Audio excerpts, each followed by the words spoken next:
달마의 혈맹론 계속 읽어보겠습니다. 만일 그대가 스스로 이해하지 못하면 그대는 삶과 죽음의 밑바닥에 이르기 위해 스승을 찾아야만 할 것이다. 그러나 그렇게 찾은 스승이라도 그가 자신의 본성을 보지 못한 이상은 스승이 아니다. 오쇼, 경험이 가장 높은 봉우리에 이른 사람을 스승이라고 불러야 옳다. 교사는 한 세대에서 다음 세대로 지식을 전달하는 사람이다. 그리고 스승은 그 자신의 체험에서 나온 권위를 갖고 있다. 교사는 거의 컴퓨터와 같다. 그는 읽고 공부하고 모든 경전을 잔뜩 머릿속에 집어넣는다. 그러나 그의 존재에서 보면 그가 진정 어떤 알매 도달한 것이 아님을 알 수 있다. 그의 행동은 그가 말하는 것을 뒷받침해 주지 않는다. 그의 말은 그저 마음의 피상적인 층에서 나오는 것이다. 그것들은 존재의 깊은 내면에서 나오는 것이 아니다. 교사는 말없이 아무것도 가르칠 수 없다. 그러나 참된 스승은 오히려 침묵 없이는 가르칠 수 없다. 스승이 말을 사용한다면 그것은 다만 침묵을 불러오기 위함이다. 스승은 그가 말하는 것에 대해 살아있는 증거이다. 교사는 단지 잘 훈련받은 지식을 전해준다. 스승은 존재 자체의 변화를 보여준다. 그는 빛나는 현주를 보여준다. 눈을 가진 사람은 누구나 그것을 볼 수 없다. 그의 아름다움과 축복과 웃음을 볼 수 있다. 침묵 속에서도 그는 말없이 많은 것을 전달한다. 그의 침묵조차도 궁극적인 노래이다. 그는 움직이지 않고 전우주의 춤을 표현하는 하나의 춤이다. 스승은 교사와는 차원이 다르다. 그러므로 두 단어는 구별해서 쓰는 것이 좋다. 나는 이렇게 말하고 싶다. 만약 그대가 스스로 이해하지 못하면 그대는 스승을 만나야 할 것이다. 스승은 자신의 본성을 알기 때문이다. 그는 자신의 본성을 알기 때문에 살아있는 모든 것들이 본성 역시 안다. 모든 본성은 같은 것이다.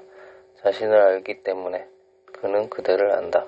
그의 지식과 그의 알문, 그와 그의 제자들 사이에 연결하는 다리가 된다. 달마, 그가 12연기서를 항상 암송한다 할지라도 그는 삶과 죽음이 바퀴에서 빠져나올 수 없다. 그는 해탈의 희망도 없이 삼계 속에서 고통받는다. 우쇼, 그대의 불멸성과 그대의 영혼성을 단지 지식만으로 경험할 수 없다. 존재계의 전체와 하나가 되는 일도 마찬가지이다. 지식은 그대의 마음을 많은 말들로 가득 채울 뿐이다. 하지만 그대의 존재는 공허하고 황량하다. 그대는 직접적인 경험에 대해서는 아무것도 알지 못한다. 그러나 진리는 오직 직접적인 경험만으로 알 수 있는 것이다. 간접적인 것이 되는 순간 그것은 이미 진리가 아니다. 그것은 생명 없는 죽은 말이다.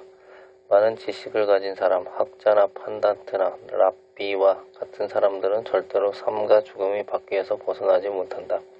그들은 삼계에서 당하는 고통으로부터 자유로워질 수 없다. 부다에 따르면 천상이나 지상이나 지옥이나 삼계 그 어디라도 종류가 다를 뿐 고통은 매 한 가지이다. 불교는 가장 높은 봉우리까지 도달한다. 그래서 천상마저도 궁극의 집이 아니다. 거기에도 고통은 여전히 있다. 매우 세련된 고통이지만 고통스럽다는 점에서 매한가지다. 사람은 그 세 가지의 세계로부터 자유로워져야 한다. 그것은 바로 니르바나이며 깨달음이다. 달마, 옛날에 선성비구는 그 경전을 모두 외울 수 있었다. 그러나 그는 자신의 본성을 보지 않았기 때문에 윤회의 바퀴에서 벗어날 수 없었다. 선성비구도 이와 같을진데 오늘날 몇 구절의 경이나 외우고서는 이것이 다르마라고 생각하는 사람들이 있다. 그것은 어리석은 바보들이다. 오쇼, 이것을 마땅히 달마가 한 말로 받아들여도 좋다. 불구 경전을 다 외울 만큼 지식이 많은 사람을 바보라고 부르는 것은 제자의 능력에서 벗어나는 일이다. 오직 달마만이 그렇게 말할 수 있다. 달마가 그렇게 말한 것은 거만하거나 애고 때문이 아니다.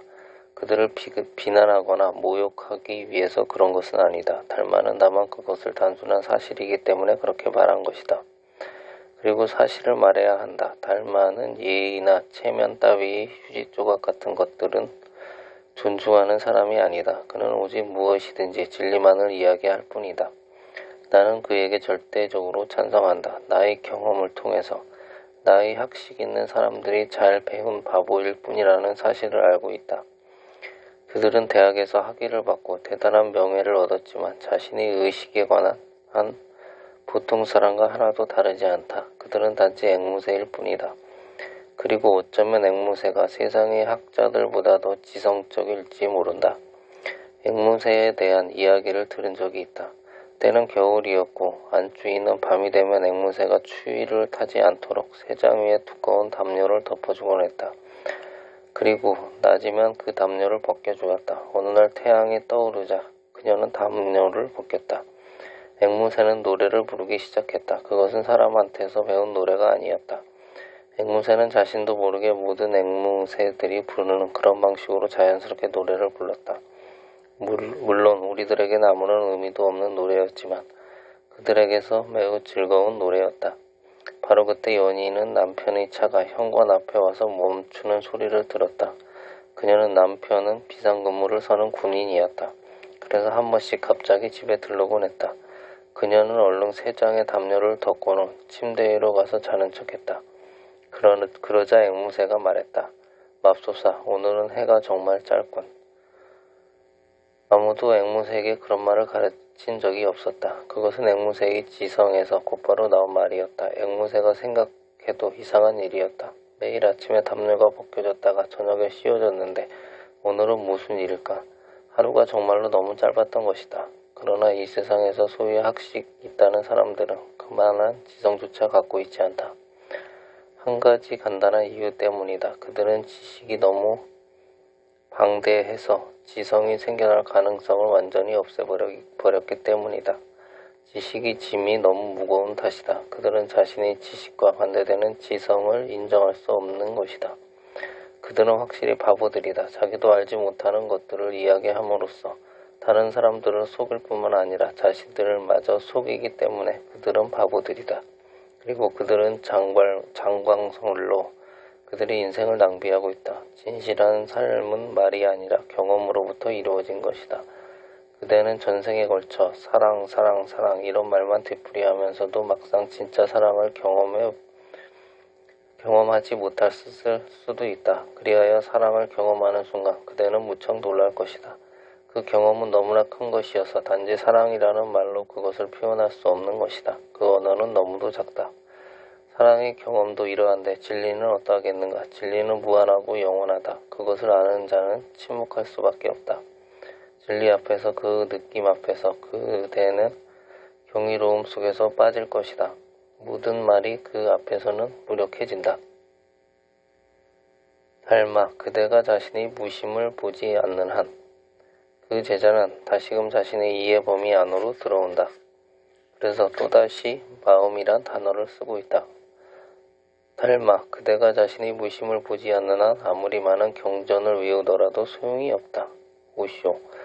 그리고 그대가 자신의 무심을 안다면 그때 역시 그렇게 많은 한문들을 외우고 다닐 필요가 없다. 그것들을 외울 이유가 없는 것이다. 그대는 모든 부처들이 말한 자신의 근원에 도달했다. 이제 경전을 읽고 경을 외울 이유가 없다. 경전들은 그대가 이미 안 것 외에 어떤 것도 더 이상 주지 못한다. 닮아 부처를 찾기 위해서 그대가 해야 할 일은 그대 자신의 본성을 보는 것이 전부다. 이것이 바로 내가 그대에게 말하고 또 말하는 것이다. 무지에서 그대의 영혼의 어두운 밤에서 벗어나는 유일한 길은 그대의 존재를 자각하는 것이다. 그대 자신의 깨어있음을 자각하는 것이다. 그대가 자신의 깨어있음을 자각하는 순간 모든 것이 멈춘다. 시간마저 멈춘다. 갑자기 그때는 시간과 공간을 초월한다. 그리고 그대를 전체의 일부가 되게 해주는 문이 열린다. 전체의 일부는 결코 전체보다 작지 않다. 이것이 존재의 수학이다. 이것은 이해하기 어려운 것이다. 전체의 일부가 전체와 동일하다. 전체는 부분으로 나누어질 수 없기 때문이다. 거기에는 어떠한 나눔도 불가능하다. 닮아 그대의 본성은 바로 부처다. 그리고 부처는 자유로운 사람이다. 그는 모든 계획과 근심, 걱정으로부터 자유롭다. 그대가 그대의 본성을 보지 않고서는 하루 종일 다른 곳을 찾아다니더라도 그대는 결코 깨달음, 부처를 찾을 수 없을 것이다. 거기 찾아야 할 아무것도 없다. 이것이 진리다. 오시오. 그래서 그대가 온종일 뛰어다녀도 헛수고일 뿐이다. 나는 이 말이 틀림없이 달마로부터 나온 것임을 증명할 수 있다. 찾을 것은 아무것도 없다. 그대 자신이 전부이다. 찾는 사람 자체가 바로 보배이다. 다른 어떤 것도 찾을 것이 없다. 그래서 나는 찾으라 그러면 발견할 것이고 두드려라 그러면 열릴 것이요. 구하라 그러면 주어질 것이다 라고 한 예수의 말이 아름답고 시적이고 인상적이지만 진리는 아니라고 말하는 것이다. 만약 그대가 달마를 따른다면 달마는 이렇게 말할 것이다. 찾으라 그러면 그대는 결코 찾을 수 없을 것이다. 찾는 행위 자체가 그대를 자신으로부터 멀리 떨어지게 하기 때문이다. 그대는 누구를 찾고자 하는가? 그대 자신이 바로 찾을 대상이다. 그대가 부처이다. 그대는 어디로 가고 있는가? 두드리지 말라. 자꾸 두드리면 문은 더욱 굳게 닫힐 것이다. 두드리는 그 행위는 바로 그대의 욕망과 요구에서 나온 것이다. 부처는 어떤 욕망도 어떤 요구도 없다. 그래서 그에게 항상 문이 활짝 열려 있다. 구하지 말라. 그대가 구하면 구할수록 그대는 계속 잃어버릴 것이다. 그대는 누구에게 구하고 있는가? 그대가 구하는 것을 줄 존재는 아무것도 없다. 그대가 이미 그것을 갖고 있다. 자꾸 구하러 다니는 동안 그대는 자신으로부터 멀어지고 다른 사람에게 의존하게 된다. 그리고 아무것도 그대에게 그것을 줄 수 없다. 그대에게 그것을 주어야 할 이유가 없다. 그대는 이미 그것을 갖고 있다. 그러므로 그대에게 필요한 것은 구하지 않음이며 찾지 않음이며 두드리지 않음이 전부이다. 그대에게 필요한 것은 자신의 본성을 자각하는 일이며 이미 자기가 그것을 발견했다는 것을 깨닫는 일이다. 새로이 발견할 것은 아무것도 없다. 하지만 그러한 이해에 도달하려면 그대는 스승이 필요하다. 왜 그대에게 스승이 필요한가? 그대 안에 이미 진리를 갖고 있는데 왜 편히 쉬면서 그것을 자각하지 못하는가? 문제는 그대의 의식이 수세기 동안 세상을 방황했다는 것이다. 그대는 집으로 가는 길을 잃어버린 것이다. 그대가 집을 떠난 이후 실로 많은 시간이 흘렀다. 그래서 이제 그대는 집이 있는지 혹은 한때 집을 갖고 있었는지조차 모르고 있다. 집에 대한 그대의 기억은 마치 영화나 꿈에서 본 것처럼 어렴풋하다. 아니면 어느 책에서 읽는 듯 아득하다. 먼 골짜기에서 들려오는 메아리 같다. 그대는 확신이 가지 않는다. 그래서 스승이 필요한 것이다. 스승은 그대에게 확신을 주는 존재일 뿐이다. 그의 현존 때문에 그대는 여태껏 꿈꾸어온 것보다는 훨씬 많은 것이 그대의 내면에 존재한다는 것을 절대적으로 확신하게 된다. 스승의 눈을 통해서 그대의 자신의 가능성을 일변한다. 그의 침묵으로 인해서 그대 안에도 침묵이 일어난다. 그의 존재로 인해서 그대 안에 한 과정이 시작된다. 달마의 말은 옳다. 달마, 그러나 그러한 이해에 이르기 위해서 그대에게 스승이 필요하다. 그리고 스스로 이해하기 위해 그대는 힘껏 노력해야 한다. 삶과 죽음은 소홀히 넘길 수 없는 것들이다. 그것들을 헛되이 겪지 말라. 부질없이 그대 자신을 속이지 말라. 오시오. 모든 사람이 자신을 속이고 있다. 어떤 사람은 돈을 많이 벌어서 거부가 되면 자신의 잠재력이 실현될 것이라는 생각으로 자신을 속인다. 또 어떤 사람은 지식을 축적하는 일로 자신을 속이고 어떤 사람은 권력을 모으고 명예를 얻는 일로 자신을 속인다. 성자나 고행자가 되는 일로 자신을 속이는 사람도 있다. 그러나 그대가 무엇을 하든지 그것이 그대의 본성을 깨닫는 일로 나아가지 않는다면 그대는 자신을 속이고 있는 것이다.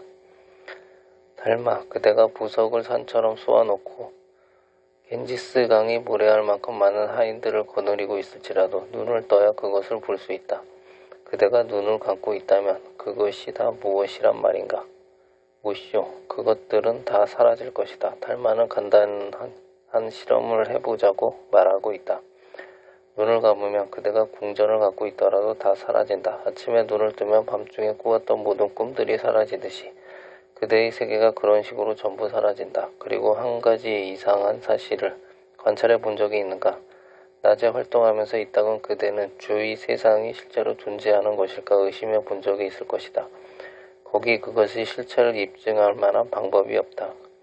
그대는 여기에 앉아있다. 이 모든 것이 꿈이라고 생각해 본 적이 없는가? 그대는 지금 꿈을 꾸고 있는 것일 가능성이 있다. 이것이 현실인지 꿈인지 어떻게 알 수 있는가? 유일한 차이는 그대가 눈을 뜨고 있다는 것이다. 그러나 밤에 꿈을 꾸면서는 이것이 꿈일지도 모른다고 의심하지 않는다. 이것은 가장 이상한 신비 중의 하나이다. 현실 세계에서는 완전히 깨어 있으면서도 그것이 현실성을 의심할 수 있다. 그러나 꿈속에서는 아무도 그의 꿈의 현실성을 의심하지 않는다. 꿈을 꾸는 사람은 그것이 꿈이라고 생각하지 않는다. 꿈이 그만큼 현실적으로 느껴지는 것이다. 달마는 그에게서 한 가지 예를 들려주려고 한다. 그대가 죽을 때 그대의 눈은 감겨질 것이다. 동양에서 그것이 하나의 전통이다. 누군가 죽으면 사람들은 즉시 그의 눈을 감긴다. 어렸을 때 나는 늘 이 점이 궁금했다. 왜 죽으면 눈을 감기는 것일까? 눈을 뜬 채로 죽겠다고 하면 그대로 두어야 한다. 왜 다른 사람이 간섭을 하는가? 죽은 다음에 눈을 뜨고 있을 작은 자유까지 허용할 수 없단 말인가? 나는 모든 사람에게 물었다. 누군가 죽을 때면 난 항상 그 자리에 참석하곤 했다. 이웃이나 다른 어딘가에서 누가 임종을 맞이하고 있다는 소식을 들으면 난 항상 그곳으로 달려가서 모든 것을 지켜보았다.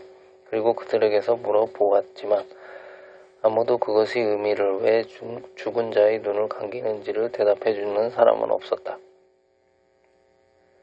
대부분의 사람들은 눈을 뜬 채로 죽는다. 눈을 감고 죽은 사람은 매우 드물다. 그것은 간단한 이유 때문이다. 눈꺼 불을 닫는 데에도 생명의 에너지가 필요한 것이다.